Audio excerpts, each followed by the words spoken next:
So then we are back with more understanding from the time of the Second Tabernacle services, and the scripture used at the moment is the Aramaic English translation of the word.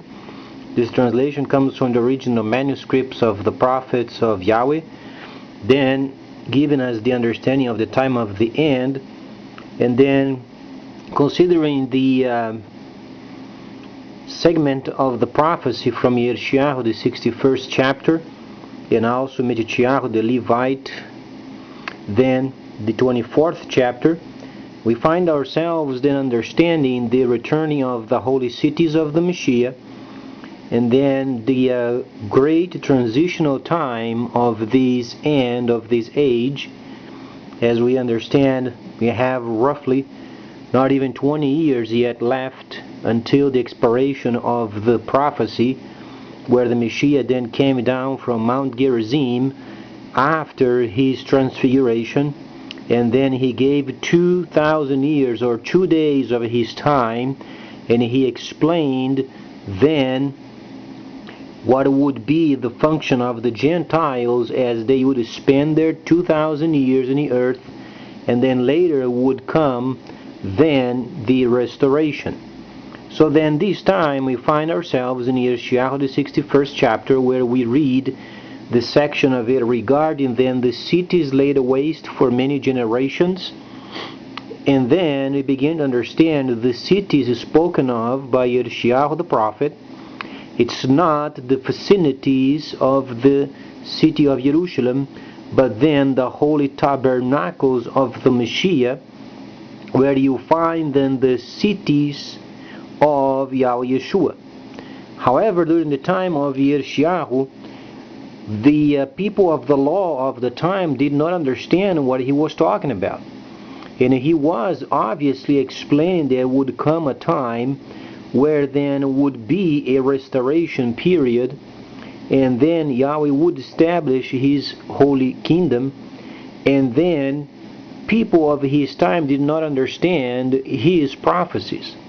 So much so, there came a time where then the people, they had taken him to the Kidron area, and they saw him in half. He was then put to death, and yet today we are reading precisely his holy prophecies, indicating then the holy cities of the Messiah returning, as we like it or not, and most of us are then caught unawares and unprepared. Understand that we came out of 1,000 years of deceit, where then we read in Galah or Revelation, the 20th chapter, the 1,000 years granted to Nahashatan, and then ended in 7009 or 2009. So then, understanding the holy cities, there is a section in Hebrews, the 11th chapter, where you read then the understanding of Shaliach Shaul while he was giving directives to the Levites for the service of the Second Tabernacle services as per Hebrews 7:12. And then we find ourselves reading what Shaliach Shaul said. For instance, Hebrews 11, chapter 140 states, Then who say thus show that they were searching for the city, but if they had then taken their time in searching for the city to come, because they came out of this prophecy of the city started with Yahweh in a desert, then they would be longed for then another city. He was making a comparison of the existing city where they learned the Torah, and then the city yet to come. So then you begin your understanding then in Hebrews, as then the Levites, they perform then the services in the Holy of Holies. This time then the world is going through a transition, and then obviously the time has come for the Asian countries. They're going to start taking over the world's market, because this was during the time of the Shaliach Shaul, while he was then touring in Asia Minor and teaching the people. And the reason why many Asian countries are very prosperous, because they have retained then the understandings of Shaliach Shaul, and then on until the holy cities were in many places. And then we find ourselves during the time of restoration of the holy cities time, where the world is going to experience its starting points. That's why then we find our country declining, and then the countries of the East, or then the Asian countries, ascending, because the time of restoration is coming more and more, has become more evident.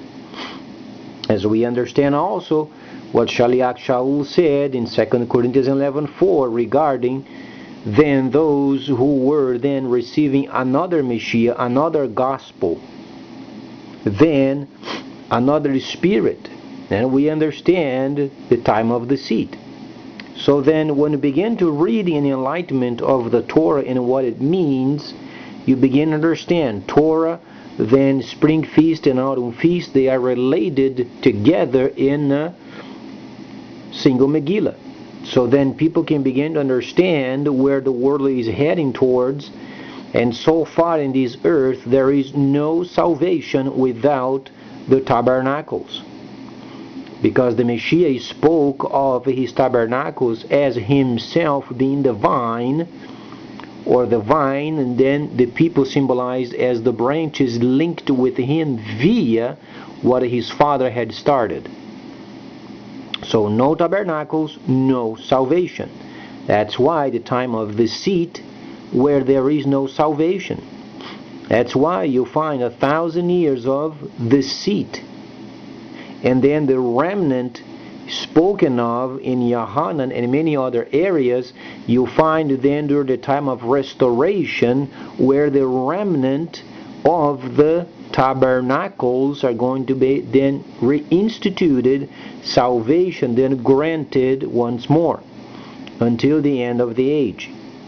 So then we begin to understand how serious is then the holy tabernacles of the Messiah. And then you can start comparing then, obviously, the spring feast, as we understand. Yohanan, then the 4th chapter, is the most important, because we find the tabernacle with its starting points when then the Messiah was on Mount Gerizim, because he was very gladly received. And the Messiah then went up to the Mount Gerizim, means prostrating. This is what it means, because the people of the area, they knew the Messiah would come and complete a section of the Torah, and the Messiah was given then this understanding as he went out of the parameter of Jerusalem, indicating his holy tabernacles, and he went up to the mountain where he then met Moshe and Eliyahu, plus Yohanan, Yaakov, and also himself and Shimon. They were there up on the mountain. And then not only these, but then it was during the time of the Feast of Tabernacles. Then the Messiah is starting then to open the seals. So when the Messiah came down from the mountain, he had opened already the 7 seals, indicating that we are only waiting for the autumn feast. Thus then later, much later, would come a time of restoration, where then the remnant of this salvation plan would be once again granted.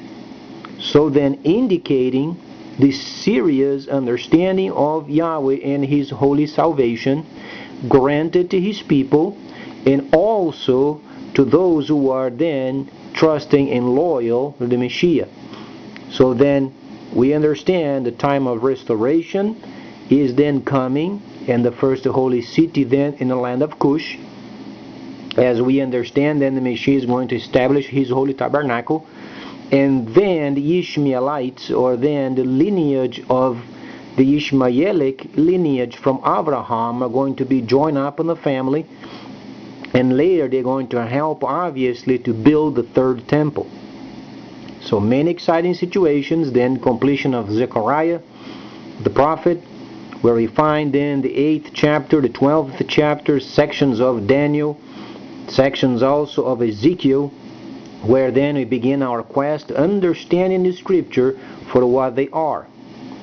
And you won't find explanations so clear as these are, because the Spirit of Elohim indicates what must be done, and then the holy cities are returning.